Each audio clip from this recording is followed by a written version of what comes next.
do that. Okay. Microphones are all muted on this particular webinar, and we welcome your questions and comments through the chat box, and that'll be found at the bottom of the screen on the left-hand side, the area just below the participant list. And you will also find a set of icons. We use those just briefly with the raised hand. And we'll use those, the icon to the far right where it has the lowercase letter A. We'll use that in the webinar to engage with all of you. If you haven't done so already, please enter your email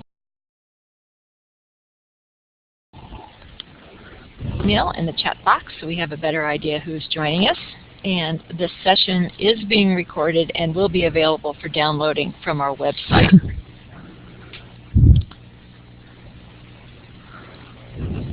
And we're going to begin by getting some idea of how many participants are joining us today in the webinar. So would you please respond A, B, C, D, or E, selecting the letter, which will let me know how many individuals might be gathered with you at your site for the webinar.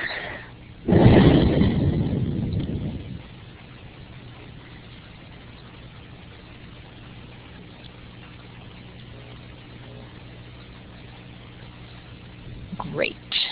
Thank you very much.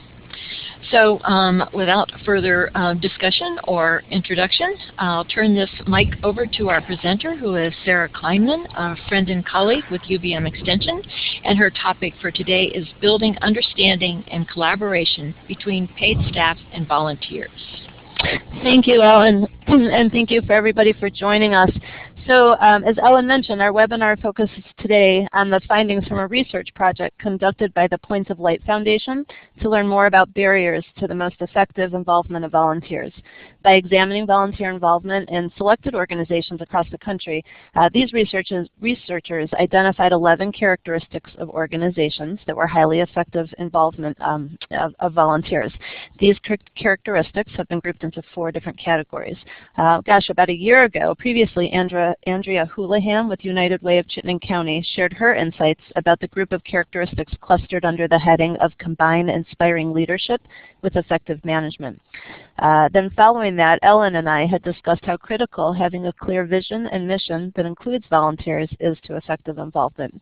And today we're going to focus on the remaining characteristics that include building understanding and collaboration between paid staff. And as Ellen mentioned, my name is Sarah Kleinman. I'm the director of our 4-H programs with UVM Extension. And a little bit about me is that I've worked with or served as a volunteer for at least the past 20 years. Currently, as she mentioned, I provide leadership for the 4-H Youth Development Program, which is administered through UVM Extension. We have more than 500 volunteers who support our youth programs pretty much out in their own communities. Previous to this role, I led a volunteer program in an animal shelter in New Mexico. What I've found is that working with volunteers that come into a place of business is very different than working with volunteers who conduct their services out in the community or in a virtual manner. As I walk you through this presentation and some of these best practices, most of which really are focused on volunteers actually working and coming into a physical place of business, please let me know if your volunteer situation is different than any of the scenarios I described, so we could be sure to suggest strategies that work for you. I've done my best to incorporate best practices as well that are relevant to both virtual and similar type of opportunities, such as 4-H, where again most of our volunteers are working out in the organization and away from many paid staff's eyes. So I'm going to start off by showing you a video, a quick video. If you can consider the man in the video to be your paid staff and then the child is the volunteer, that would be great. And bear with me as I'm going to start some new technology. And let's see if this will work. Great.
Okay, I hope that was a little bit fun.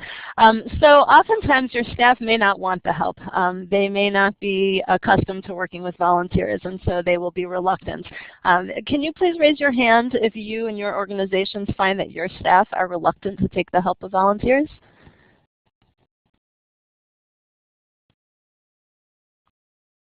One person.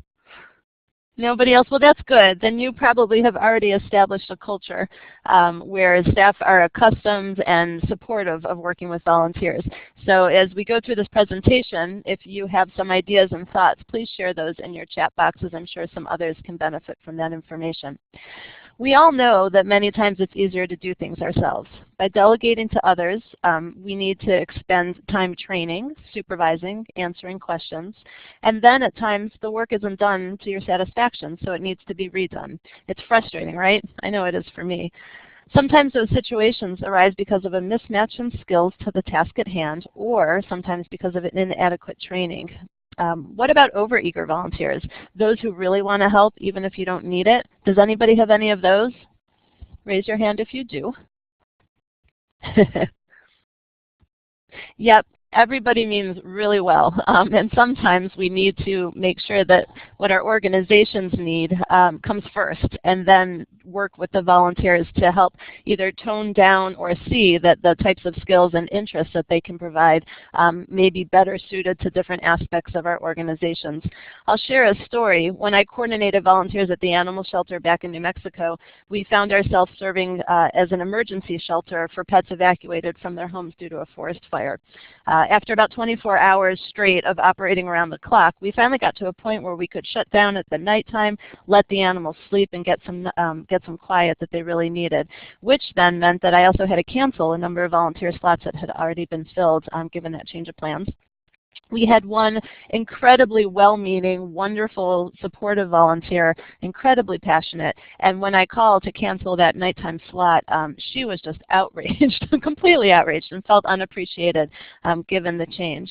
But when she came in the next day and we had a chance to speak, and she had a chance to speak with some of the other staff who handle more the animal care end of things, and she really saw firsthand how much more calm and happy these animals were acting, she then realized that the change was necessary and that we had to work as a team. So then together we developed a strategy to help, and I was able to put her interest to work by creating a communication bulletin board where volunteers could write their observations and ideas and staff could respond to them. So each group, both the paid staff and the volunteers, could see what needs to be done and what has been done. And so as we go through this presentation, I think you'll also find that communication is really the most central piece of building that collaboration. So engaging paid staff. How many of you have a volunteer coordinator or someone whose job it is to manage and support volunteers? Please raise your hand if you do.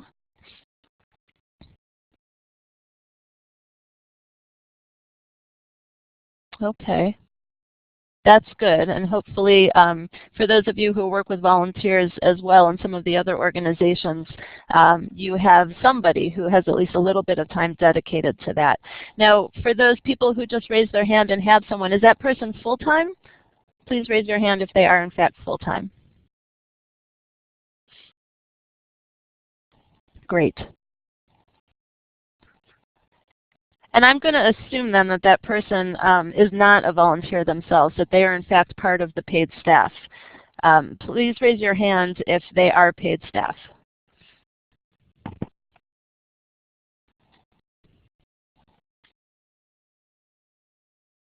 Okay, so we might have a mix here, a volunteer who also oversees volunteers as well as paid staff.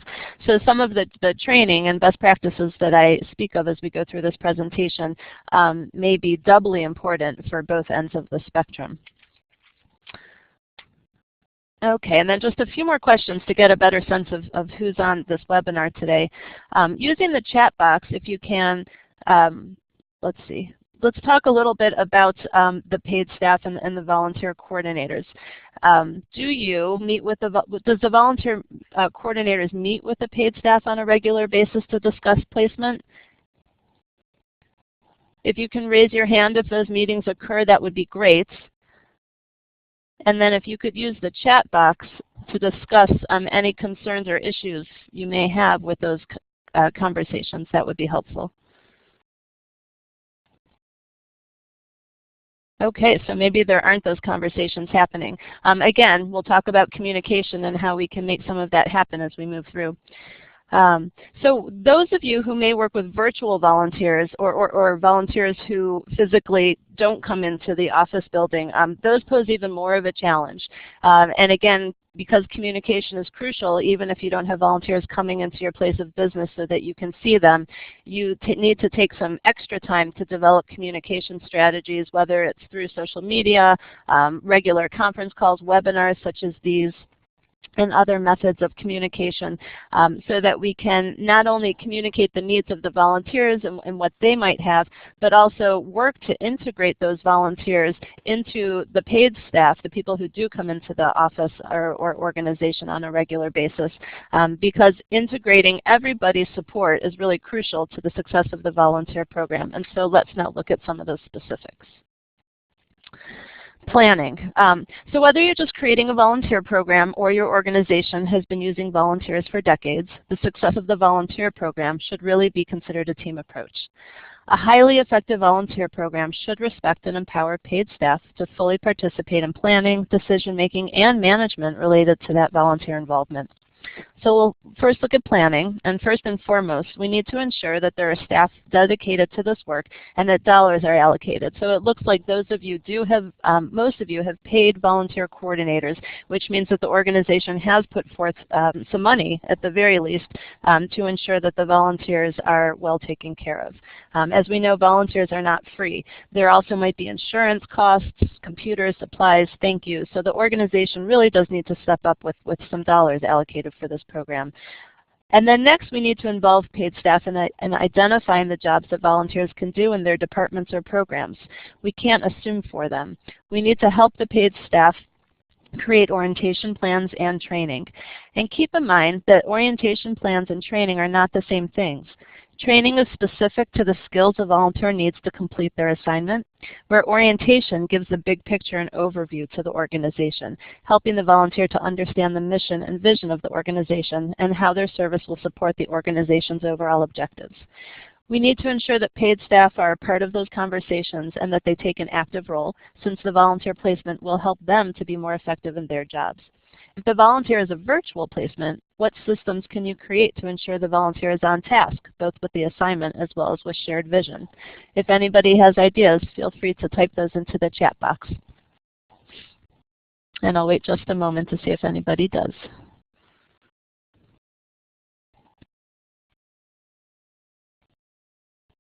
Okay. I haven't seen any chats, even any emails come up, so it's possible that I'm not privy to the chat box, but I am assuming that the moderators, Lucy or Ellen, you'll help me with that. Sarah, if you could just go ahead and make sure you're actually on the room tab. People have been making a couple of comments for you from previous slides. I am on the room tab.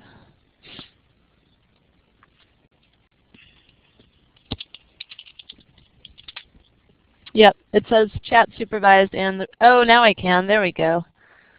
Thank you, and sorry about that, everybody. I hadn't seen those. Let's see. Let me go back to some of these questions or comments.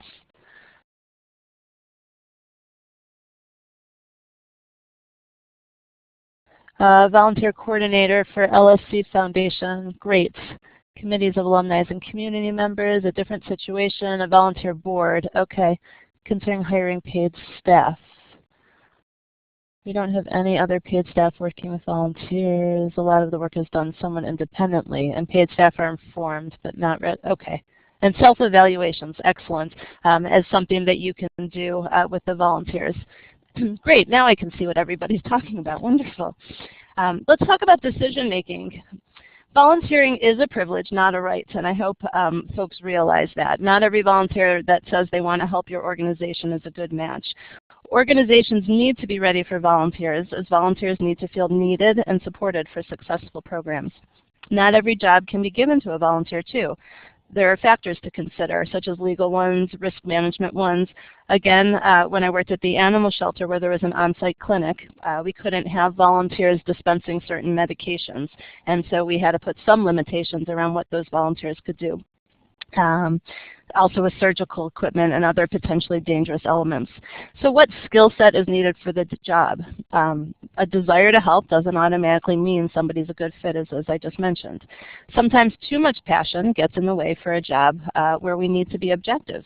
So how can we channel that energy into something else? Once a volunteer is placed, scheduling is equally important. When I moved to Vermont here and I wanted to volunteer at an animal shelter, there was no scheduling. It was just come in when you can, and the days that I came in, oftentimes there were too many people. And so my time didn't feel valued, and I stopped going to that volunteer program. So you need to think about that and also work with those paid staff to make those decisions. Figure out what types of skills are needed, what kinds of skills the paid staff want in somebody, and then perhaps even involve them in the interviewing process as you place those volunteers. And then management. Also, is there a clear plan for supervision? Is it going to fall to the volunteer coordinator to manage the volunteer, or will it fall to the paid staff for whom the volunteer is supporting? Or maybe the right answer is both. Regular evaluations are helpful. Everybody likes to know if they're doing a good job or how to improve, and the volunteer is going to look for that sort of feedback. So making sure that it's known ahead of time who is going to provide that type of support and feedback and how is something crucial to engaging the paid staff. As discussed in the previous webinars that I mentioned, volunteers are not an afterthought, but rather should be embraced throughout the organization. The mission or vision should speak to them and be inclusive of the volunteers, and the entire paid staff should be supportive of the additional impact volunteers bring. In order to do that, paid staff must be included in planning for and managing those volunteers. Now let's take a moment to talk about generational differences. As you work with your paid staff to design volunteer roles or fill those needs, it's prudent to think about generational differences, as they are very real now and can help make or break the success of your volunteer programs. So let's talk through them a little bit. Traditionalists, this first category, those are folks who were born between 1900 and 1945. Right now they're about ages 69 to 90. What kinds of jobs might suit this group? You can see that they're committed, they're loyal, they like non-technological means usually of communication, but they are also very much committed to an organization. They're very loyal, as I mentioned. So do you think they'd be a good fit with managing social media? Probably not. Maybe staffing a reception desk, possibly delivering meals where they're counted on and relied on, and may enjoy some companionship with the person for whom they're delivering meals. Maybe working at a retail store, again, places where they know that they are expected to come and are relied on for an ongoing type of experience, maybe an ideal placement. What about placing a traditionalist with a Gen Y manager? The Gen Y are the current folks 32 and younger. Would that be a good match? It could be, but the Gen Y most likely might need some training on understanding some of the skills as well as the characteristics and traits of the traditionalist to make sure that communication flows and that they work well together. The boomers are those that were born between 1946 and 1964. Right now they're about ages 49 to 69. What about them? Do you think that they would like stuffing envelopes? Probably not. These types of volunteers are much more into services where they can offer their professional skills, perhaps fundraising, maybe pro bono legal work or support. These volunteers like to travel as well. They're very mobile. They have their own children, most of which may not and probably don't live in the same environment, same city.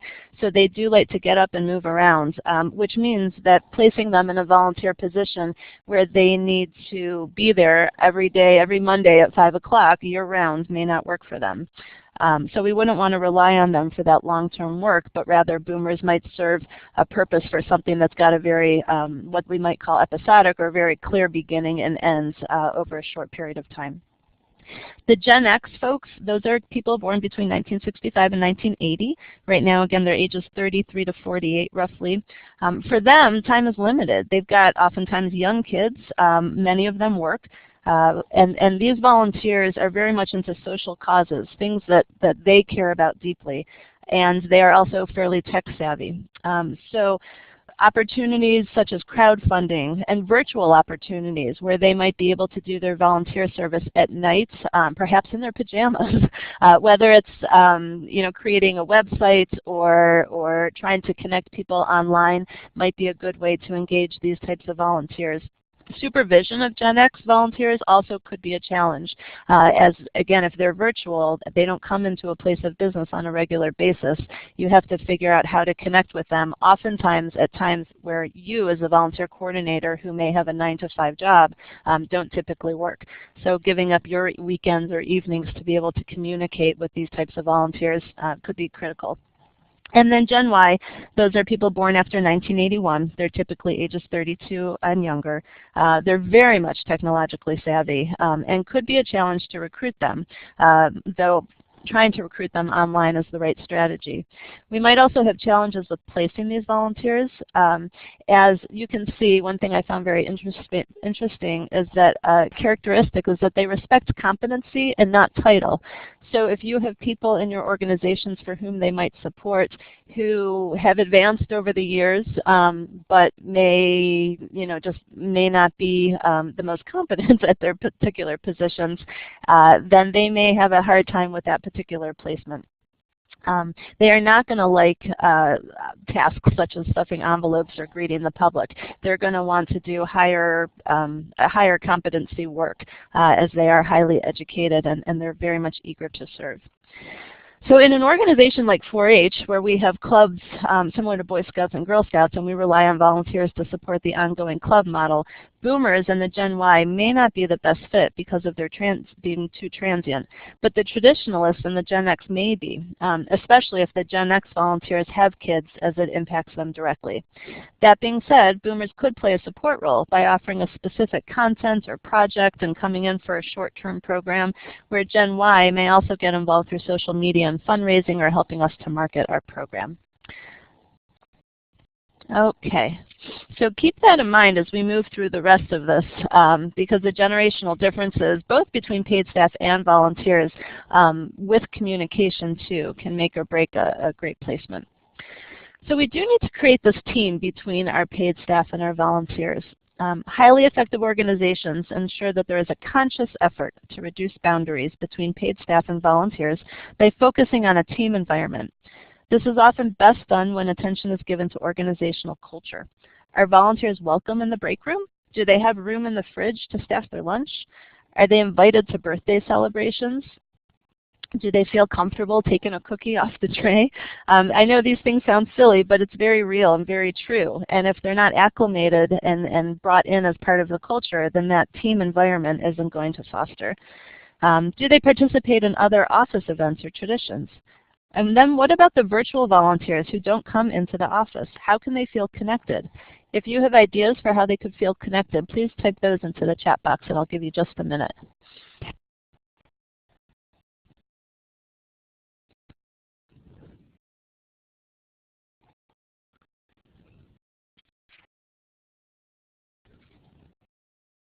No ideas, huh?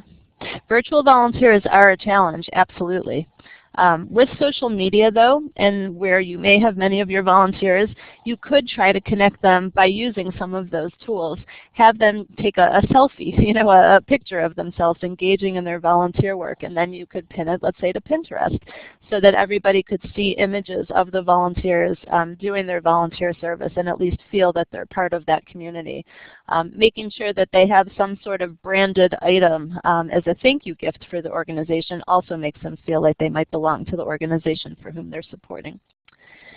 And then let's also not forget those generational differences that we talked about.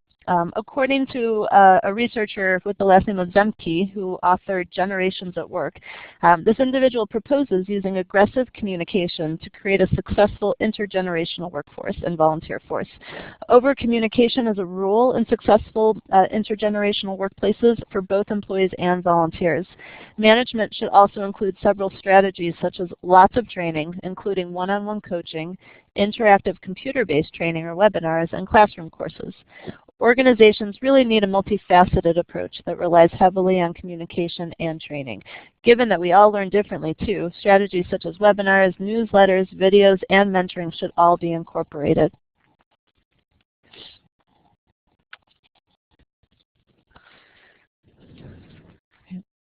The other thing that we should do is ask staff for their advice. Bounce ideas off of them. The more you can engage your paid staff in supporting the volunteers, the better. Have you ever had a bad volunteer experience? What made it bad, and what can you do to ensure a volunteer doesn't have that experience in your own organization? Please share in the chat box.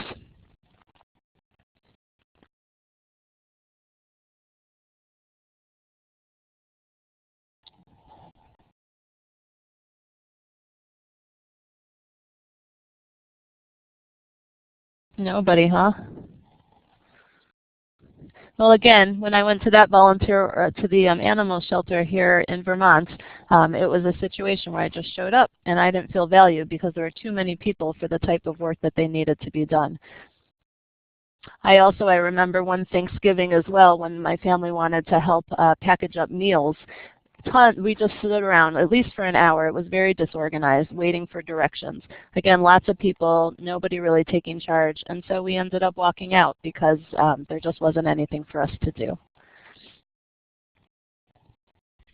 So those are situations where we had bad volunteer situations ourselves, and every time that I do think about volunteering from our own organization as a paid staff member, I think about those experiences and ensure that there are just enough people to fill those roles and that there is somebody in charge to help greet and assign the volunteers as they come in. So we've taken those experiences and put them to use learning in that manner.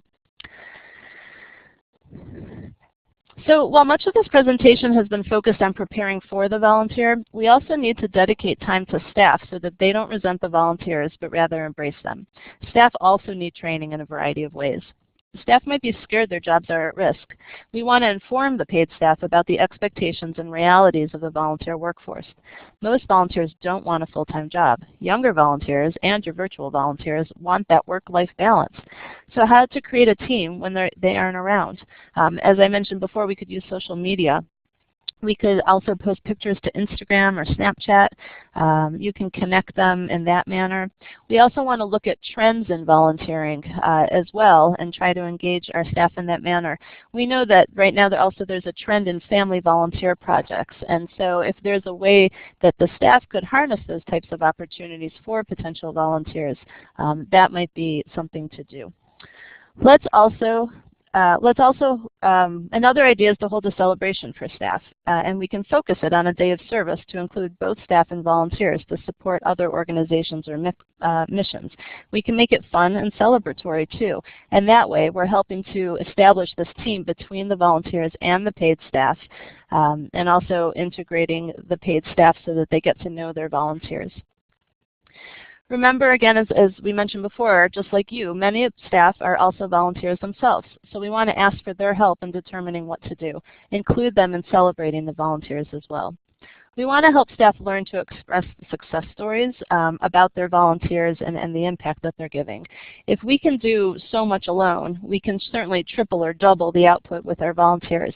How many more people could be served? As a volunteer manager, we want to set up a system where not only staff share the impact stories, but volunteers can also share how helpful, important the staff are to the organization. Creating this culture of mutual admiration while staying true to your organization's mission and goal is critical and also helps to build that buy-in.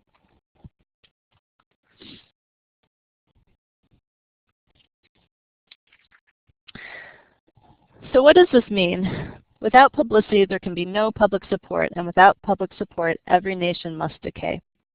Organizations thrive on meeting their goals. That's what they need to do. Most organizations serve people in some capacity, especially nonprofits. If people don't come or use our organizations, then our organizations will not exist.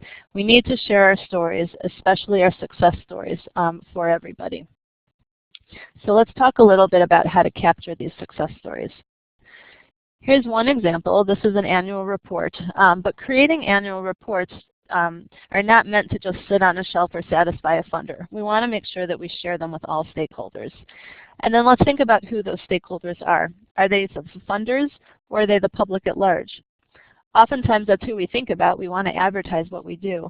But we often forget about the most important stakeholders being really our staff and our volunteers, the people who give their time and energy to the organization. Those who work and serve nonprofits don't do it because of the big paychecks, right? We all know that. We do it because we want to give back. We want to make a difference in the world. And so helping our staff and volunteers to know that they are making a difference by sharing the impact that they are making internally is equally, if not more important than sharing that externally. So let's talk a little bit about a couple different organizations and how they're sharing the impact that they have through their volunteer programs, both for the public at large as well as a means of recruiting other volunteers. This example on the page, which I see is a little bit blurry and small, this comes from Echo's website.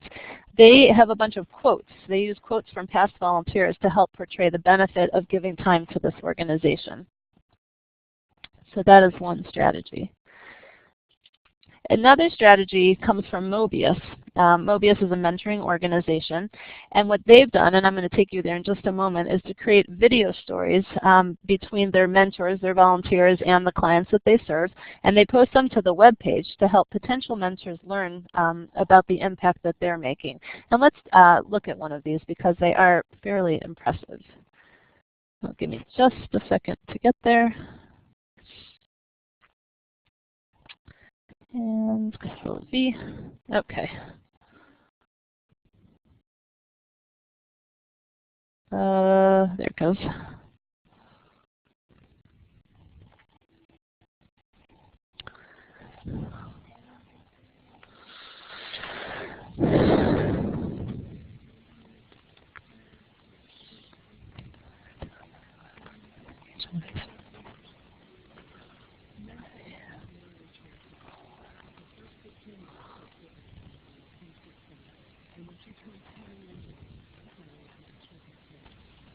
Hey Sarah, it looks like you have, there might be something on the page you're trying to get to that's causing a constant refresh there. Is there another page on that site that you could go to, or is it that one specifically?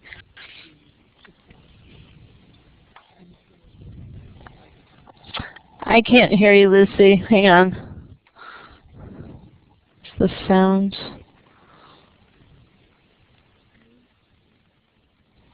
I'm sorry, is it not working? No, not for me. If other people could raise their hands if you're just getting a page refresh versus the video playing. Yeah. You're not getting it either, Jenny? Okay. Yeah. Okay. We'll just stop. No worries. Thank you. Sorry about that. So if you do go to this link, then you can go ahead and check these videos out. If you just go to Google Mobius too and scroll to their opportunities, they are pretty powerful. And as we all know, creating videos these days with a lot of the free software that's out there and the phones that we have shouldn't be that challenging. But those are another way to share the success and impact rather than just a standard email or newsletter type of thing. So we also know, as mentioned, that everybody likes to know that they're doing a good job, whether it's through evaluations or just somebody recognizing something that you've done for somebody else and calling that out is great. So if you could take a moment and use the chat box to list a strategy that you use to let volunteers know they're making a difference, we could all learn from one another.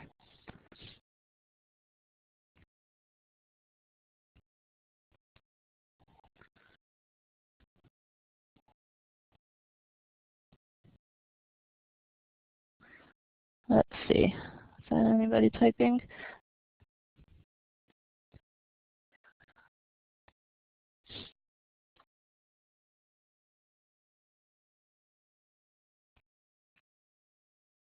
Is there a way in your organizations to collect stories? I try to keep thank you on the tip of my tongue. Excellent.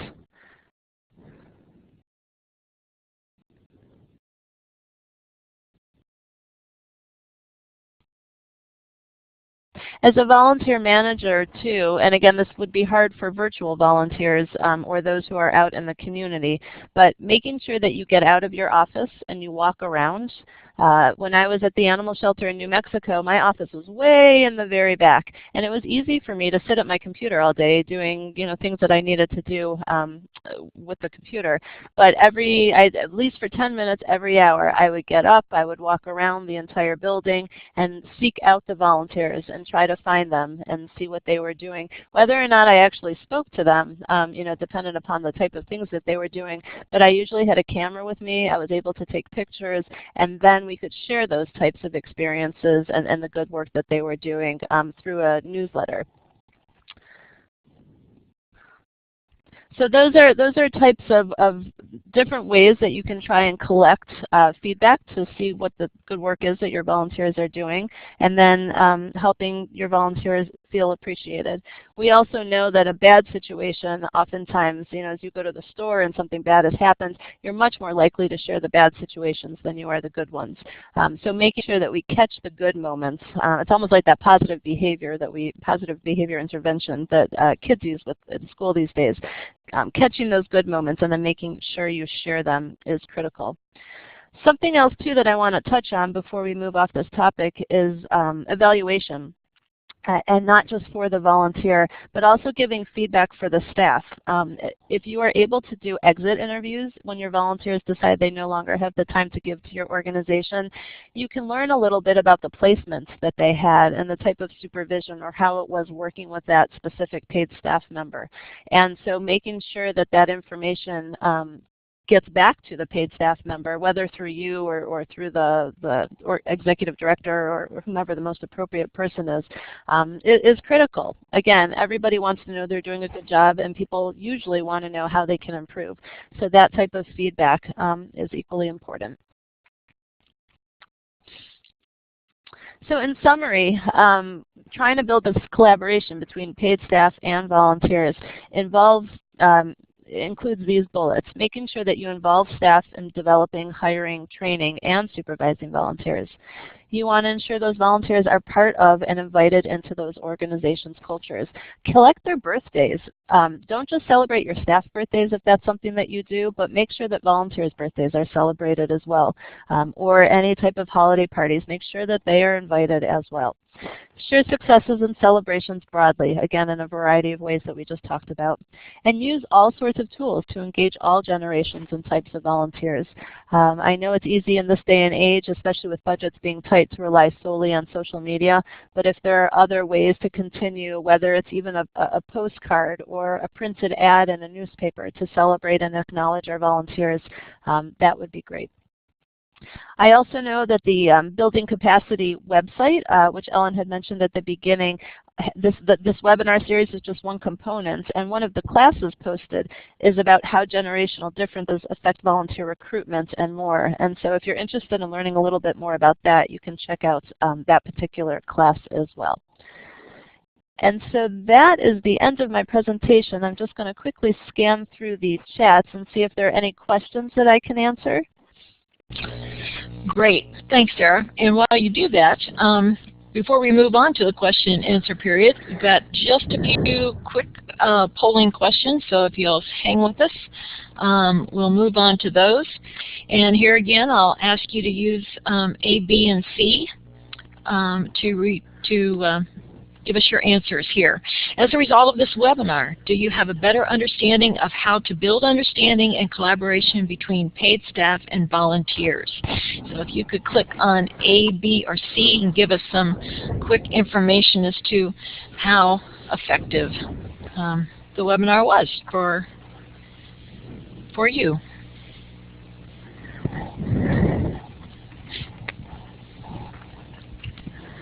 Okay.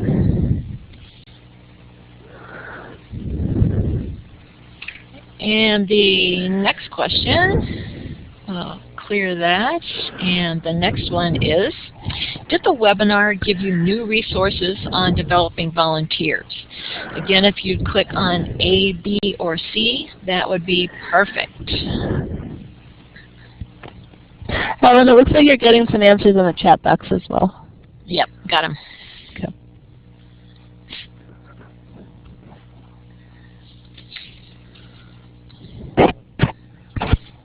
Okay.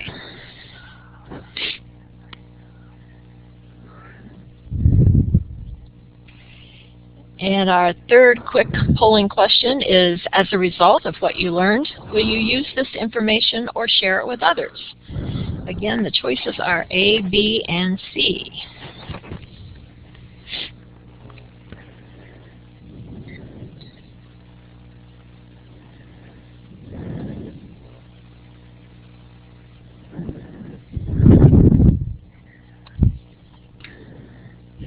Great, and thank you.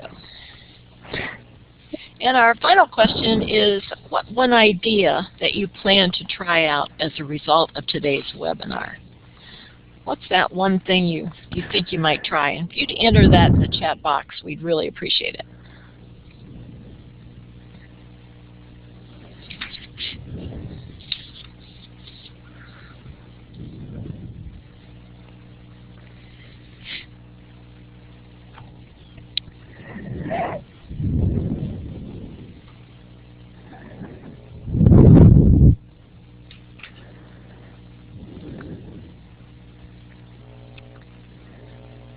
Okay, a couple people are still typing. Give you a minute to enter those in the chat box. That one idea that you plan to try.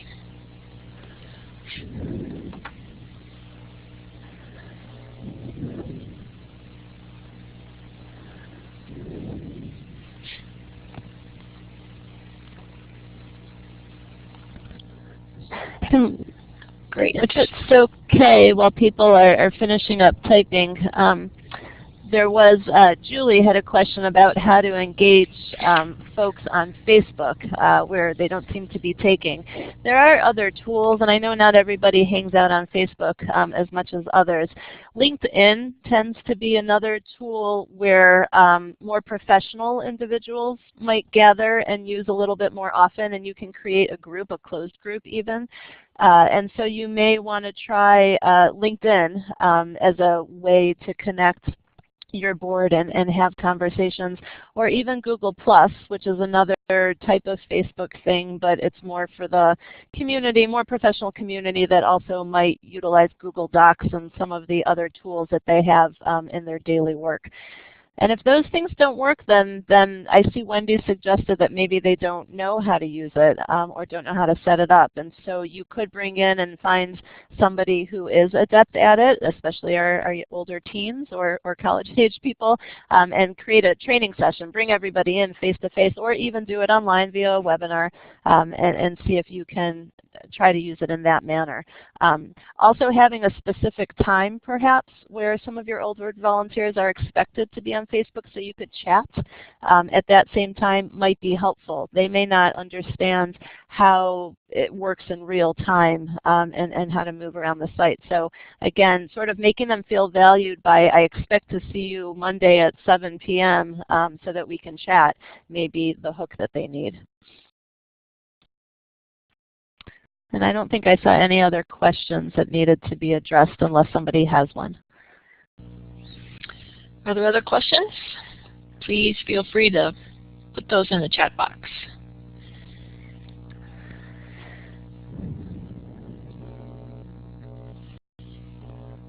And while you're doing that, I would just want to thank you all for participating today and let you know that our next webinar will be on January the 7th at 11 a.m. Eastern Time again. And our guest presenter will be Jane Haskell from the University of Maine Extension. She's going to be talking about creating capacity for facilitation, one meeting at a time.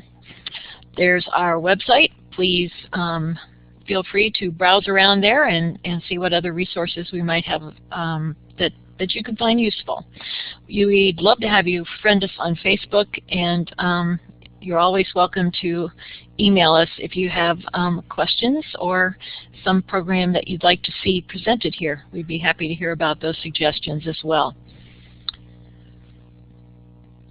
So I'd like to take one more opportunity to thank Sarah very much for joining us today as our presenter. My pleasure. Thank you, everyone.